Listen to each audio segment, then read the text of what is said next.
Hello everyone, welcome back. Welcome to part 35 of our Indian polity lecture series, and this is going to be the second part on union and its territory.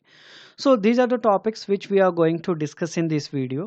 Basically इस video में हमारा जो main focus रहेगा that will be exchange of territories with Bangladesh, जो 100th constitutional amendment act किया गया 2015 में, उसे हम डिटेल में जानेंगे इस वीडियो में। So exchange of territories with Bangladesh, background में हम देखेंगे कि क्यों जरूरत पड़ी जमीन को एक्सचेंज करने की।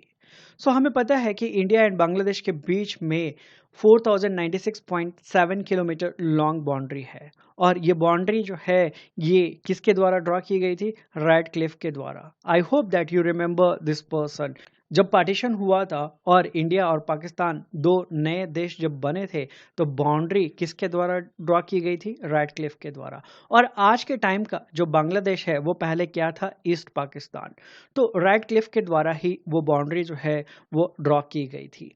और हमें पता है कि रेड क्लिफ लाइन जो ड्रॉ किया गया था वो बहुत ही जल्दीबाजी में किया गया था, जिसकी वजह से काफ़ी प्रॉब्लम जो है वो उभर के आई। और हम देखते हैं कि रेड क्लिफ लाइन जो हड़बड़ी में ड्रॉ की गई थी, उसकी वजह से इनक्लेव्स जो है वो काफ़ी बन चुके थे, जिसको हिंदी में छिट महल भी कहा जाता है। ठीक है, इनक्लेव्स क्या होते हैं? Small pockets of land belonging to one country located within the territory of other. इसको हम एग्जाम्पल से समझते हैं। मान लेते हैं इस साइड जो है इंडिया की टेरिटरी है और इस साइड जो है बांग्लादेश की टेरिटरी है। ये जो एरिया है एक्चुअली ये फॉल हो रहा है बांग्लादेश में, बट ये बिलोंग करता है इंडिया को, तो ये क्या हो गया? एक इनक्लेव हो गया। वैसे ही इधर एक एरिया है वो एक्चुअली में बिलोंग करता है बांग्लादेश को, बट फॉल हो रहा है इंडियन टेरिटरी के अंदर, तो इसे भी हम इनक्लेव कहेंगे। ठीक है, सो आई होप कि इनक्लेव का मतलब अब आपको पता चल गया होगा।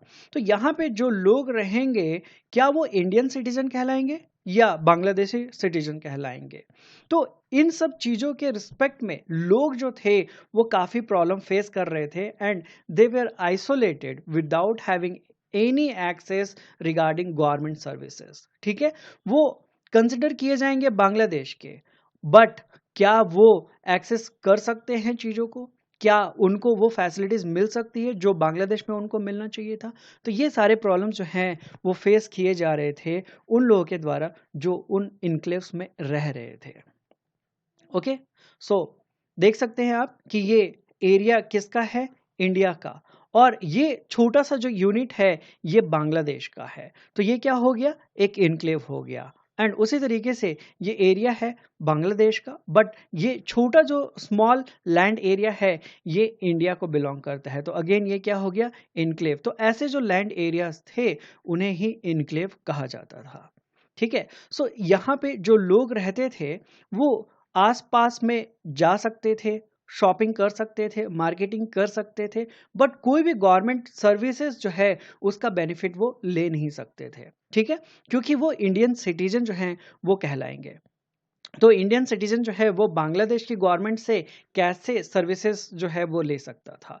ना उनके पास वोटिंग राइट थे, ना ही उनके पास प्रॉपर कुछ राइट्स थे जो बांग्लादेशियों को मिलने चाहिए थे। ठीक है, सो इस प्रॉब्लम को सॉल्व करने की कोशिश जो है बहुत सालों से की गई, एंड फाइनली ये प्रॉब्लम जो है सॉल्व किया गया 2015 में। देन एडवर्स पोसेशन जो है वो भी देखा गया। एडवर्स पोसेशन का मतलब क्या है? Land under possession of one country but legally belonging to other country. मतलब एरिया जो है एक्चुअली या तो वो इंडिया का था या वो बांग्लादेश का था, बट वो कंट्रोल किसके द्वारा किया जा रहा था? अपोजिट कंट्री के द्वारा। ठीक है, तो ये भी एक इशू था। देन अनडिमार्केटेड बाउंड्री सेगमेंट्स, बहुत सारे बाउंड्री पोजीशंस ऐसे थे जहां पे डिमार्केशन जो है वो किया ही नहीं गया था। बहुत सारे पार्ट्स जो हैं वो कभी भी प्रॉपर तरीके से सर्वे किए ही नहीं गए, मार्किंग जो है हुई ही नहीं। स्पेशली रिवर बेसिन जो है, मतलब नदियों का जो किनारे थे वहाँ पे डिमार्केशन जो है वो कभी हुआ ही नहीं, तो पता ही नहीं चला कि एक्चुअली में ये एरिया जो है वो किसको बिलोंग करता है, इंडिया को या बांग्लादेश को। और इस वजह से क्या होता है कि ह्यूमैनिटेरियन डिफिकल्टी जो है वो फेस करनी पड़ती है जनता को। एडमिनिस्ट्रेटिव कन्फ्यूजन जो है वो सरकार के बीच में रहता है, एंड सिक्योरिटी चैलेंजेस जो है वो भी कंट्री को फेस करने पड़ते हैं। सो अर्ली अटेम्प्ट्स क्या किए गए इस डिस्प्यूट को रिजॉल्व करने के लिए? तो हम देखते हैं कि बैग अवार्ड जो है वो लाया गया था। Who was bag? So bag जो है एक स्वीडिश जज था जिसको अपॉइंट किया गया था इस मैटर को रिजॉल्व करने के लिए। सो स्वीडिश जज को क्यों अपॉइंट किया गया? क्योंकि वो पॉलिटिकली अलाइंड नहीं है, ना ही इंडिया के साथ ना ही बांग्लादेश के साथ, तो वो न्यूट्रल होकर जजमेंट दे सकता था। And both India and Pakistan जो हैं वो ट्रस्ट कर सकते थे एक इंडिपेंडेंट नेशन को, जो कि था स्वीडन। एंड 1950 में अटेम्प्ट किया गया कि सेटल किया जा सके बाउंड्री डिस्प्यूट को जो इंडिया एंड पाकिस्तान के बीच में हो रखा है। ठीक है, बेसिकली हम बात कर रहे हैं ईस्ट पाकिस्तान की अभी। ठीक है, बट बैग अवार्ड जो है वो फुल्ली एड्रेस नहीं कर पाया, इनक्लेव की इश्यूज जो है उसको वो रिजल्व नहीं कर पाया, एंड एडवर्स पोसेशन वाले जो प्रॉब्लम थे उसको भी रिजल्व नहीं कर पाया। कुछ हद तक बाउंड्री डिस्प्यूट को वो रिजल्व कर पाए, बट मेन जो मुद्दे थे इनक्लेव्स वाले एंड एडवर्स पोसेशन वाले, उन चीज़ों को ये अवार्ड जो है वो रिजल्व नहीं कर पाया। देन नेहरू नून एग्रीमेंट होता है 1958 में, और ये किसके किसके बीच में हुआ? इंडिया की तरफ से जवाहरलाल नेहरू एंड पाकिस्तान की तरफ से फिरोज खान नून जो है वो मिलते हैं, एग्रीमेंट करते हैं और प्रपोज करते हैं कि जो ये इनक्लेव्स है उनको एक्सचेंज कर लिया जाए और एडवर्स पोसेशन जो है उसका भी सेटलमेंट कर लिया जाए।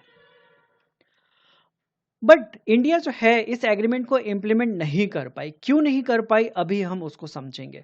बिकॉज सुप्रीम कोर्ट ने क्लैरिफाई किया 1960 में बेरूबरी केस के अंदर दैट अगर इंडिया इंडियन टेरिटरी को ट्रांसफर कर रहा है किसी और कंट्री को, तो वो आर्टिकल नंबर 3 के तहत कंसिडर नहीं होगा, वो आर्टिकल नंबर 368 के तहत कंसिडर होगा, यानी कॉन्स्टिट्यूशनल अमेंडमेंट एक्ट माना जाएगा। तो वो जो पर्टिकुलर बिल है वो स्पेशल मेजॉरिटी से पास होगा, तो ही वो चीज़ जो है वो एप्लीकेबल हो पाएगा।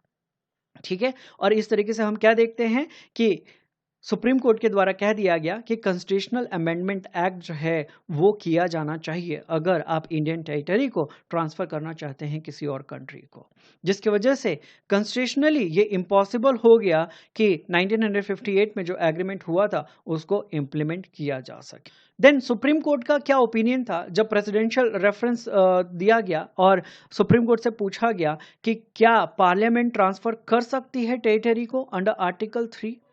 तो सुप्रीम कोर्ट ने क्या कहा? सुप्रीम कोर्ट ने कहा जी नहीं, by using article 3 you cannot transfer Indian territory to any other country. ठीक है, आप ऐसे ही किसी को दे नहीं सकते हो, सिंपल मेजोरिटी से बिल को पास करा के आप लैंड एरिया जो है जो इंडिया को बिलोंग करता है वो किसी और को नहीं दे सकते हो। अगर आपको करना ही है तो आप कॉन्स्टिट्यूशनल अमेंडमेंट एक्ट ला के इस चीज को कर सकते हो। ये सुप्रीम कोर्ट के द्वारा साफ कर दिया गया। इसका मतलब क्या था कि इंटरनल रीऑर्गेनाइजेशन के लिए आप आर्टिकल 3 यूज कर सकते हो, बट एक्सटर्नली अगर आपको एक्सचेंज करना है या गिव अवे करना है टेरिटरी को, then you have to use article number 368 of Indian constitution, that is constitutional amendment act, ला कर ही आप इस चीज को कर सकते हो। ठीक है, और इस जजमेंट ने ये क्लियर कर दिया कि कॉन्स्टिट्यूशनल अमेंडमेंट जो है वो मैंडेटरी है for exchange of territory with Bangladesh. तो अब कॉन्स्टिट्यूशनल अमेंडमेंट जो है वो होना जरूरी है, इसलिए पार्लियामेंट जो है उसको डिफिकल्टी फेस करनी पड़ेगी क्योंकि स्पेशल मेजॉरिटी से वो बिल जो है वो पास होगा। एंड जो कंसर्न स्टेट्स हैं जिनके एरिया में वो इनक्लेव्स पड़ते हैं उनसे भी रेटिफिकेशन की आवश्यकता जो है वो पड़ेगी। देन 1974 में इंडिया एंड बांग्लादेश के बीच में लैंड बाउंड्री एग्रीमेंट होता है। इंडिया को रिप्रेजेंट किया गया था इंदिरा गांधी के द्वारा एंड बांग्लादेश की तरफ से रिप्रेजेंटेटिव थे शेख मुजीबुर रहमान। ओके, ये कौन है? ये शेख हसीना के फादर है। और शेख मुजीबुर रहमान के रिस्पेक्ट में आपको और क्या याद रखना है? He was the first PM and first president of Bangladesh. He was known as founding father of Bangladesh. Okay, और दोनों जो लीडर्स हैं वो मिलते हैं और लैंड बाउंड्री एग्रीमेंट 1974 में साइन किया जाता है। पर्पस क्या था? तो जो इनक्लेव्स हैं उनको रिमूव किया जाए, यानी वो एक्सचेंज करके उस मैटर को जो है रिजल्व कर लिया जाए, और एडवर्स पोसेशन वाले जो एरिया हैं उनसे रिगार्डिंग जो भी मैटर है उसको भी सेटल डाउन कर लिया जाए, डिमार्केट किया जाए रिमेनिंग बाउंड्री जहाँ पे डिमार्केशन जो है वो नहीं हुआ है। ठीक है। बट ये चीज़ जो है ये इम्प्लीमेंट क्यों नहीं हो पाई? ये इम्प्लीमेंट इसलिए नहीं हो पाई क्योंकि इन सब चीज़ों को करने के लिए कॉन्स्टिट्यूशनल अमेंडमेंट एक्ट जो है वो लाना पड़ता भारत के अंदर, एंड पॉलिटिकल जो प्रोसेस है वो डिले कर देता है रेटिफिकेशन को, एंड 1974 का एग्रीमेंट जो है वो इनएक्टिव रह जाता है सालों के लिए, क्योंकि 1975 में हम क्या देखते हैं कि इंडिया में इमरजेंसी जो है वो लागू कर दिया जाता है, एंड 1975 में ही किसका मर्डर हो जाता है? शेख मुजीबुर रहमान का। देन कंसर्न ऑफ स्टेट जो है वो भी जरूरी था। लैंड बाउंड्री एग्रीमेंट जो इम्प्लीमेंट करना था इंडिया एंड बांग्लादेश के बीच में, उसके लिए क्या कह दिया गया कि कॉन्स्टिट्यूशनल अमेंडमेंट जो है वो करना होगा, और साथ ही साथ concurrence of the concern state government जो है उसकी भी ज़रूरत थी, क्योंकि ये जो एग्रीमेंट था ये डायरेक्टली अफेक्ट कर रहा था असम को, मेघालय को, त्रिपुरा को, एंड स्पेशली वेस्ट बंगाल को। तो ये सारे जो हैं वो इन्वॉल्व थे, और इन सब का इन्वॉल्वमेंट जो है बहुत ही ज़रूरी था ताकि ग्राउंड लेवल पे एग्जीक्यूशन जो है हो सके इस एग्रीमेंट का। देन 2011 में प्रोटोकॉल जो है वो इशू किया जाता है रिगार्डिंग एग्रीमेंट ऑफ 1974। ये सालों तक जो एग्रीमेंट था ये इनएक्टिव रहा, इसके ऊपर कोई जो है डिसीजन नहीं लिया गया। देन 2009 से इसके ऊपर इनिशिएटिव जो है वो लिया गया, एंड हम देखते हैं कि 2009 में मनमोहन सिंह गवर्नमेंट जो है और शेख हसीना गवर्नमेंट जो है वो इस चीज़ को री इनिशिएट करती है, एंड फाइनली 2050 के अंदर ये मैटर जो है वो रिजल्व होता है under leadership of Narendra Modi. ठीक है। सो एक फ्रेश प्रोटोकॉल जो है 2011 में साइन किया गया, जिसने रिवाइज किया, ऑपरेशनलाइज किया 1974 के एग्रीमेंट को, और इसके अंदर क्या क्या कवर होता था। सो डिटेल्ड सेटलमेंट ऑफ इनक्लेव्स जो है उसकी बात की गई कि हम इनक्लेव्स से रिगार्डिंग जो भी प्रॉब्लम है, जो भी इश्यूज हैं उसको सेटल डाउन करेंगे, एंड एडवर्स पोसेशन वाले जो एरिया हैं उससे भी रिगार्डिंग जो भी मैटर्स है उसको हम फाइनली सेटल डाउन करेंगे, एंड जो भी अनडिमार्केटेड बाउंड्री है उसका डिमार्केशन किया जाएगा। और ये प्रोटोकॉल जो है वो फाइनली रास्ता तैयार कर देता है कॉन्स्टिट्यूशनल अमेंडमेंट के लिए भारत में।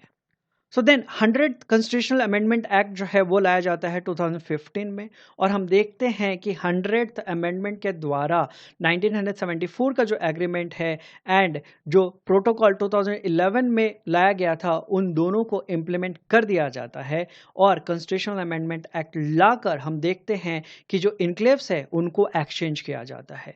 इंडिया 111 इनक्लेव्स जो है वो बांग्लादेश को ट्रांसफ़र करता है, एंड इन रिटर्न बांग्लादेश जो है वो 51 इनक्लेव्स इंडिया को ट्रांसफर करता है। फाइनल सेटलमेंट जो है बाउंड्री का वो कर लिया जाता है, एंड जो अनडिमार्केटेड बाउंड्री था 6.1 किलोमीटर का वो भी सेटल डाउन कर लिया जाता है। मॉडिफाइड बाउंड्री जो है 4 स्टेट में आ जाती है, क्योंकि ये डायरेक्टली इम्पैक्ट हुए हैं 100th कॉन्स्टिट्यूशनल अमेंडमेंट एक्ट की वजह से, यानी ये जो इनक्लेव्स एक्सचेंज किए गए थे उसके वजह से। और वो कौन कौन से स्टेट थे? Assam, west Bengal, Meghalaya and Tripura. So इस तरीके से हम देखते हैं कि अमेंडमेंट जो है वो लीगल बेसिस बना देता है, कॉन्स्टिट्यूशनल वैलिडिटी दे देता है एक्सचेंज ऑफ टेरिटरी को।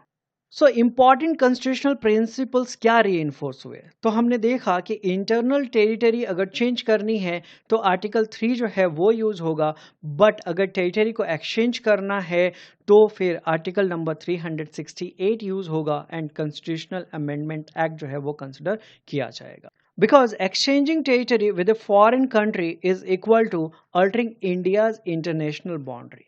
तो जब भी इंटरनेशनल बाउंड्री के साथ अल्टरेशन होगा तो कॉन्स्टिट्यूशनल अमेंडमेंट एक्ट जो है वो कंसिडर किया जाएगा, और पार्लियामेंट को अमेंड करना होगा कॉन्स्टिट्यूशन में ताकि वो रिफ्लेक्ट कर सके नई बाउंड्री को। और ये चीज़ तभी हो सकता है जब आर्टिकल नंबर 368 जो है वो यूज हुआ हो।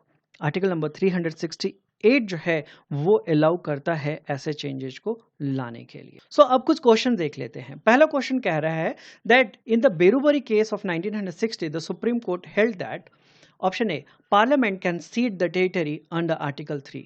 क्या आर्टिकल 3 के तहत पार्लियामेंट इंडियन टेरिटरी जो है वो सीड कर सकती है, यानी किसी को दे सकती है क्या? तो ये स्टेटमेंट क्या है? गलत है। Then option B parliament can cede territory by ordinary law. क्या ऑर्डिनरी लॉ के थ्रू इंडियन टेरिटरी को सीड किया जा सकता है, गिव अवे किया जा सकता है, किसी दूसरे कंट्री को सौंपा जा सकता है? तो जी नहीं। Then third option, cession of territory requires constitutional amendment act under article number 368। तो जी हाँ, जब भी इंडियन टेरिटरी को किसी और कंट्री को देना हो, सौंपना हो, तो उसके लिए आर्टिकल नंबर 368 के तहत कॉन्स्टिट्यूशनल अमेंडमेंट एक्ट जो है वो लाना पड़ेगा, कॉन्स्टिट्यूशन में, संविधान में बदलाव करना पड़ेगा, उसके बाद ही वो लैंड एरिया जो है किसी को दिया जा सकता है। और इसी चीज़ को यूज़ किया गया है इन 100th अमेंडमेंट एक्ट, जो कि इंडिया एंड बांग्लादेश के बीच में हुआ था 2015 में एग्रीमेंट को इम्प्लीमेंट करने के लिए। Then, with reference to the exchange of enclaves under 100th Constitutional Amendment Act of 2015, consider the following statement. ठीक है, यानी 100 जो Constitutional Amendment Act हुआ 2015 में, उससे रिगार्डिंग यहाँ पे स्टेटमेंट्स दिए गए हैं, हमें बताना है कि कौन से स्टेटमेंट सही है। पहला स्टेटमेंट कह रहा है India transferred 111 enclaves to Bangladesh, तो जी हाँ, ये स्टेटमेंट सही है। Then statement two Bangladesh transferred 51 enclaves to India, तो जी हाँ, ये स्टेटमेंट भी सही है। तो करेक्ट आंसर क्या है? Both 1 and 2 are correct. So that's all in this video. I hope कि आपको वीडियो पसंद आया होगा। वीडियो पसंद आया होगा तो प्लीज़ वीडियो को लाइक कर दीजिएगा, वीडियो को शेयर कर दीजिएगा, और कुछ डाउट्स रह गए हों तो आप कमेंट सेक्शन में पूछ सकते हैं। चैनल को आपने अभी तक सब्सक्राइब नहीं किया है तो प्लीज़ चैनल को सब्सक्राइब कर लीजिएगा and hit the bell icon to get the latest notification. इस चैप्टर के बचे हुए जो टॉपिक्स हैं वो हम आने वाले 2 वीडियोज़ में कवर अप करने वाले हैं। सो मिलता हूँ मैं अगले वीडियो में। Till then take care, bye bye, thank you, जय हिंद।